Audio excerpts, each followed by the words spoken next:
आप पाकिस्तान के शहरी हैं तो आपने एक बात लाजमन सुनी होगी कि स्वात जो है वो पाकिस्तान की सबसे खूबसूरत जगह है।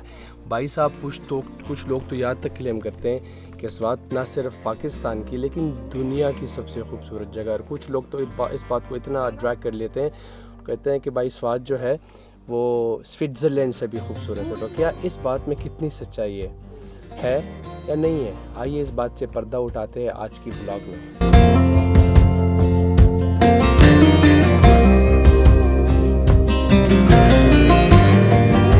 अस्सलाम वालेकुम जी, उम्मीद करता हूँ सब खैरियत से होंगे।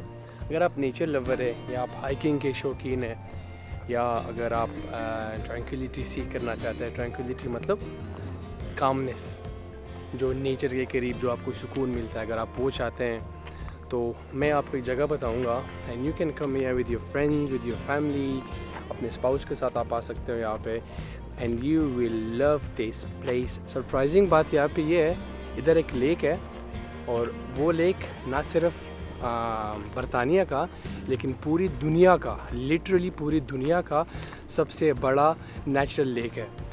इस जगह पे 3100 किलोमीटर्स के डिफरेंट हाइक्स बने हुए हैं।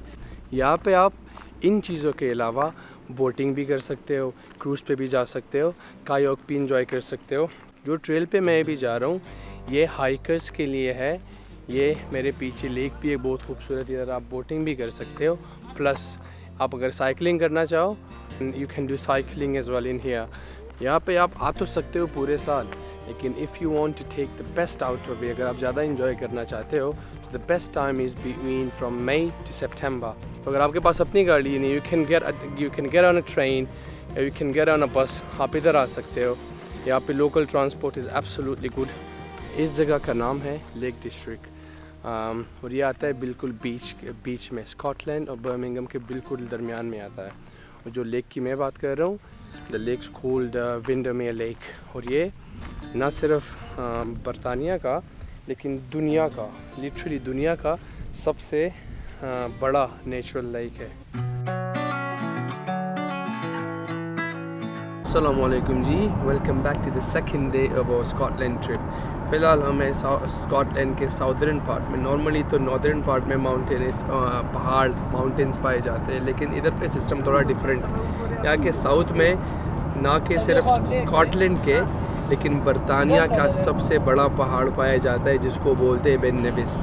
स्कॉटलैंड जो है वो बरतानिया का कंट्री है और इसको आज़ादी मिली एज एन इंडिपेंडेंट स्टेट ये हुआ 8वीं सेंचुरी में, और ये 17th सेंचुरी में बरतानिया का हिस्सा बना, जो कि आपस में मिलके बनता है the great United kingdom. Scotland की जो आबादी है वो 54 लाख और 50,000 आबादी है, जो कि आपकी बरतानिया का सिर्फ 8% बनता है पूरे बरतानिया का।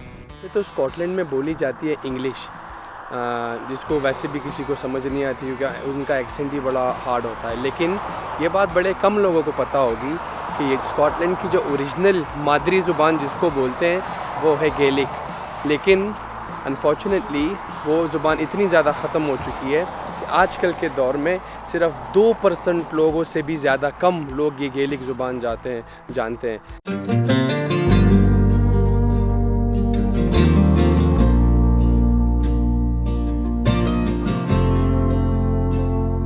मैं आपको अपने स्कॉटलैंड ट्रिप के तीसरे दिन को पे खुशामदीद कहता हूँ। तो आज मैं हूँ स्कॉटलैंड के दारुल खिलाफा एडनबरा में, जिसको बहुत ज़्यादा लोग एडनबर्ग बोलते हैं क्योंकि इसकी जो स्पेलिंग है वो आती ही एडनबर्ग है, लेकिन असल में प्रोनाउंसिएशन जो है वो एडनबरा है। तो एडनबरा है स्कॉटलैंड का कैपिटल और यहाँ की जो पॉपुलेशन है वो बड़ी कम है, तकरीबन 5,70,000 यहाँ की पॉपुलेशन है। तो एडनबरा ना सिर्फ कल्चर हिस्ट्री के लिए मशहूर है, लेकिन यहाँ के जो लैंडमार्क्स है वो they date back to the 12th century और उससे भी कुछ पहले और पुराने बिल्डिंग्स है।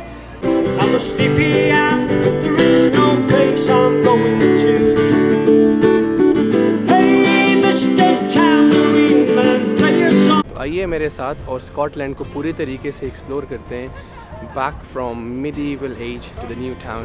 एडनबरा जो है वो स्कॉटलैंड का दारुल खिलाफा कैपिटल है और ये यूके का सेकेंड लार्जेस्ट फाइनेंशियल सिटी है। इसके अलावा अगर हम इसकी हिस्ट्री के बारे में देखें तो ये सबसे ज़्यादा rich history of the whole United Kingdom है, क्योंकि इसकी history that goes back to 8-9 century, मतलब आज से कोई 1300-1400 साल पहले तक इसकी हिस्ट्री जाती है। And this is the old town behind me, old town of Scotland, and back down there was the new George town of Scotland. और ये यूके का, खाली स्कॉटलैंड का नहीं बल्कि पूरी यूके का सेकेंड बिग फाइनेंशियल सिटी है।